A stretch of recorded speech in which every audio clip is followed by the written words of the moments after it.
Welcome back, everybody, to Bio 2022 here in San Diego. I'm Greg Slobodkin, editor-in-chief of ScienceBoard.net, and I have the privilege and the honor of being here with David Marash and Jack Fernandes from Machine Bio. Machine Bio. So guys, talk to me a little bit about your company and what you're trying to address when it comes to biotech. Absolutely. Well, we are developing the protein platform of the future. There's this really big issue with protein right now. You know, protein has so much promise for health, for society. There are a lot of really promising protein innovations coming out there, but there is a severe bottleneck limiting how many, if you just look at the ideas in the minds of our most brilliant scientists, there is a massive bottleneck limiting how many of those ideas actually turn into successful, impactful protein products. We're here to change that forever. And so pure protein is what we're talking about, right? I mean, that's what the goal is. Yeah, exactly. But I think to even get to that point, you have to understand that we are challenging a conventional paradigm immediately from the outset. So previous systems are not operating under the assumption that protein is pure to begin with. That's unique to Machine Bio. Right. And it adds a lot of another layer of dimensionality that we can talk to you about in a minute. So typically, I mean, protein production is time consuming, it's costly, right? I mean, these are the challenges for the industry. Absolutely. It's an incredible process. I mean, we're talking large, massive manufacturing facilities, hundreds of thousands of square feet, huge vats, bioreactors with living cells. And we are essentially taking this laborious, time-intensive, cost-intensive process, inputting starting materials into our technology and outputting pure protein so that scientists can bring life-changing therapeutics to the patients who need them most. And so talk to me a little bit about your technology and how it's a solution. We are leveraging the ingenuity of nature to introduce a feature into biopharma and biomanufacturing in general that has never really been there before. Nature has an incredible way of separating parts of the cell that make things from parts of the cell where you need a pure product that goes and does something. It uses selective transport, and we are for the first time putting selective transport into the form of a synthetic membrane that you can build into a bioreactor. This is what allows us, like Jack said, to make protein that is born pure. You don't have to subtract impurities from this protein when you make it. It is produced across this membrane into another compartment where you can just collect pure product in hours, minutes, or even continuously. And what was the genesis of Machine Bio? I mean, you have a number of co-founders, and where did you meet, and how did the company come into being? Wow, so this is a great story. Machine Bio, the vision, has been around for 6-7 years or so. We have always believed that in this day and age, when synthetic biology is enabling so many new things, so many new possibilities with the way that we engineer molecular biology, there are so many massive problems in the world that are being solved right now at a subpar level with physical and chemical solutions. We're coming in and saying, what if we use biology to create something better? And we have iterated together on ideas to plug in biology to various, massive real-world problems. And ultimately, we just learned that downstream purification is such a massive burden for the biopharma industry, a limiting factor. And we looked to nature and found a solution. Jack can speak a bit to the genesis of the company itself, though. Well, yeah. You come to me with a casual answer. It's like we met in undergrad, David and I originally. So I was working on my bachelor's, originally econ finance. David doing a variety of life science. He was a little more senior than I was. And we kept in touch. And then David ended up doing bioprocessing at KGI, where he met another one of our co-founders, Alex. And Alex then brought in another friend, Naman, who, the four of us have just become great friends. Yeah. And then David and I reconnected when I was at law school at UCLA, specializing in mergers and acquisitions and actually starting my own company in small molecules. So it's been a very interesting, I think, cohesive process where just bit by bit we've come together as a team, and yeah, we just all realize that this is one of those massive problems worth dedicating the next decade or more of our lives to. So, talk to me. You were in a competition last year, which you guys won. Walk me through what that process was like, and tell me about how that presentation went.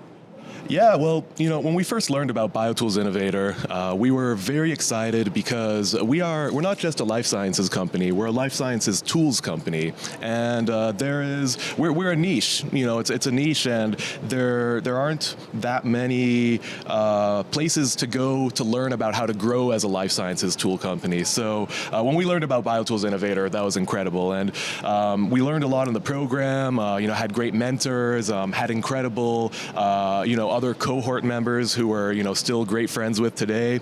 And when the competition came around, this was a great opportunity for us. We were a very young company at the time. We had raised money. The money we had raised up until that point was less than the amount of money that we won on that day. So it was just a very exciting time for us. We gained a lot of traction from that, and I didn't know this at the time, but I was actually pitching my co-founder in the future to join the company. Yeah. No, I mean, it's true, and I've showed everyone. I'm a total acolyte of David's presentation of that event. True story, and I even told you before we were starting the interview, I'm going to send you that 3-minute clip. Yeah. I was just so inspired. Companies have to stick their neck out to try this technology because it's that iterative, it's that foundational to the next generation of protein-based therapeutics. So amazing. So we're here at Bio 2022. You guys have had meetings, you're interacting with people. I mean, so what have you learned here in talking to potential customers? Yes, that's a wonderful question. I'll start. I mean, we were talking about this actually right before we started, but I think talking to customers at first, we were thinking and hoping that they would want to use our technology, but it became immediately apparent after 1-2 meetings. It's not just that they want our product, it's that they have problems such that they need what we're doing. They need it. This is an enabling technology, 0 to 1. And I think that talks more to a more technical component. We have this folding control element that doesn't otherwise exist. But yeah, I was blown away by just how impressed people were by the potential that can give them. Nothing to add.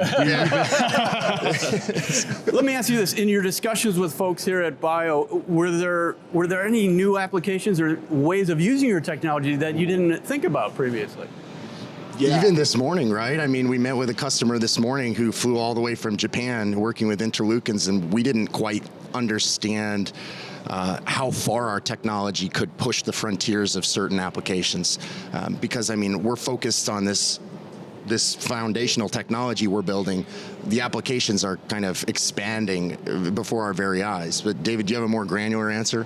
Well, I don't want to get too into the details, but I will say our technology, it's a platform technology. It's a platform technology for what we believe is the most fundamental molecule, the most fundamental piece of biomatter for our industry, proteins. And there is just such a wide variety of protein innovation. We can never wrap our heads around all the things that people want to do with proteins. And that's part of why we've been so excited to talk with our customers. We like Jack said this morning, multiple times in this conference, we've spoken with customers who see what our technology can do, and then they start imagining, what can we do with that? And they're teaching us. We're learning about the applications of our technology. It's brilliant.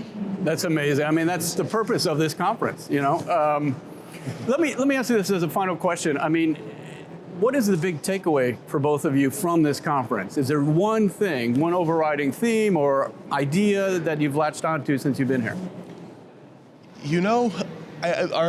Originally we were thinking to, talk about the impact of what we've learned from our customers, just learning about everything that can be done with our technology, everything that our technology solves. There are problems we didn't even know about before this conference where, now we're seeing we can come in and not just improve things for our customers, but enable them, things they can't do right now that we didn't even know they were trying to do. But I think, maybe in an even broader sense than that, we're entrepreneurs. The top line of the job description is that we have to radically believe in what we're doing, and we do. But after this conference, Jack alluded to this earlier, we have just gotten so much excitement from our customers. We have not had a single meeting in this conference where the customers didn't leave ecstatic over what we can do for them. And we knew they like our technology, but wow, we feel validated. Exactly. Well, so, and I guess I'll end on this. My one takeaway to say, brilliantly stated, David, is to entrepreneurs out there, dream big. To say what Goethe said, dream big, because small dreams have no power to move the hearts of men. So just get out there and, really think about a meaningful problem that you can attack, and then figure everything else along the way. You know, customers are your end focus. Customers will shape the solution. Yeah. Well, this is great. David, Jack, it's been great talking with you. It's a pleasure. It's great to actually be at an in-person bio finally, and maybe we'll see you next year in Boston. Yeah, I hope so. Yeah. Thanks so much. Well, thanks for joining us, and keep with us for continued coverage from Bio 2022 here in San Diego.